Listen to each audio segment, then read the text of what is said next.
I mean, there was total bias. I mean, when you look at Peter Strzok and what he said about me, when you look at Comey, all his moves. So I guess, you know, it's interesting. It was a pretty good report.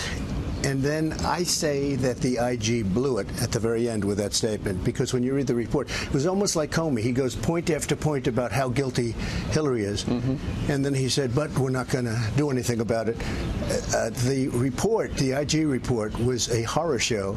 I thought that one sentence of conclusion was ridiculous. I'm just wondering, in a weird way, just to make sure he's got all the I's dotted and the T's crossed, this delays his final investigation because he's got to make sure no embarrassments pop up. Yes, it could delay it, but what it should do is send off the alarm bells, because a number of people that showed bias in this report actually worked on the Russia investigation. And again, it is just extremely concerning that we would have this kind of bias in the premier law enforcement agency in the world.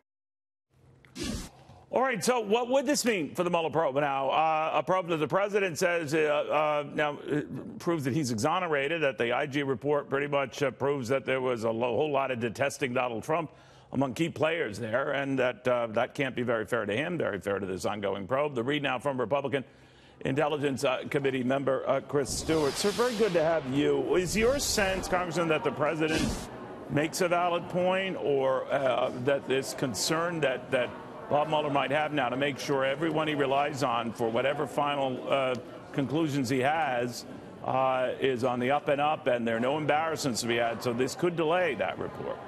Yeah, I hope it doesn't delay it. The last thing I want is for this to drag out. It's already gone too long, I think, in my opinion. But I do think that the special counsel is under a real extraordinary pressure right now. We already know that some of the attorneys that he hired within his circle to work on this were politically active, and all of them, or nearly all of them, were active for Hillary Clinton or the DNC or Democrats. And look, there were hundreds of lawyers, maybe thousands of lawyers that he could have brought in to work with him that were capable, that had the background. I don't know why he selected some of these individuals. But one other thing, very quickly, we keep hearing the word bias. This is much more than just bias. This is far more emotional than bias. I speak with people every day who disagree with me, Democrats and liberals and some people in the middle of the road, but they don't call people they disagree with retarded. They don't call them POS. They don't refer to them the way so many of these people did. Again, this isn't just bias. This is far more emotional than just that. All right, the president's had some doozy for people he doesn't like, Congressman, but you're quite right. It's a little apples and oranges there. But let me get your sense of where you see this investigation going. As you know, Paul Manafort, his bail was rescinded, denied, $10 million bail at that, so he's going to have to sit and stew in jail for maybe months. What do you make of that? Yeah, you know what, I'm gonna leave that and just recognize I'm not an expert on that. It may be the appropriate response, and apparently he did have some contact with witnesses that he probably shouldn't have done.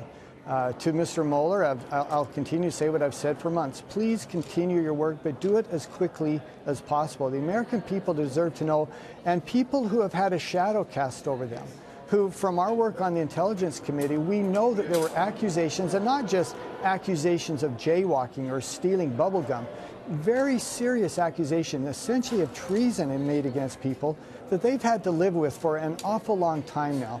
Please keep your work going and do it as quickly as possible, so that those people who actually we believe are innocent, according to our investigation, and have had to live under this doubt, that they can have their names cleared. But more importantly, the American people deserve to know, and it'd be nice to have it before the midterm election, and we go through this one more time. Do you think that the president should still consider testifying to Mueller and his people? You know what? I'm not an attorney, I'm proud to say, and I'm going to leave that up to people who are much smarter on the law.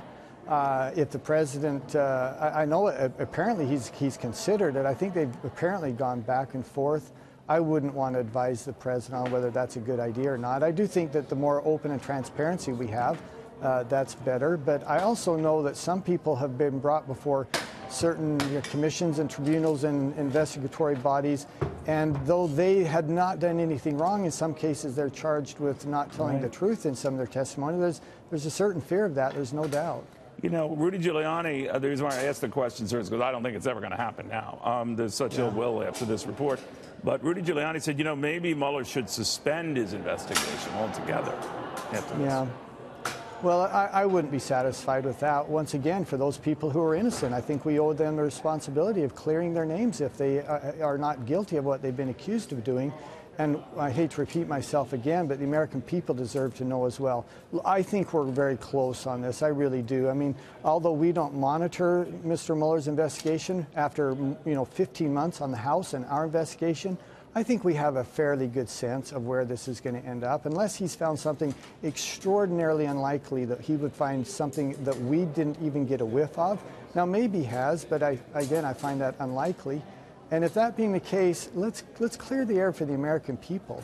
Yeah, real quickly, I know we know about the Peter Strzok and the Lisa Page stuff, but who is this unidentified FBI employee are you trying to find out who described Trump voters as all poor to middle class, uneducated, and lazy?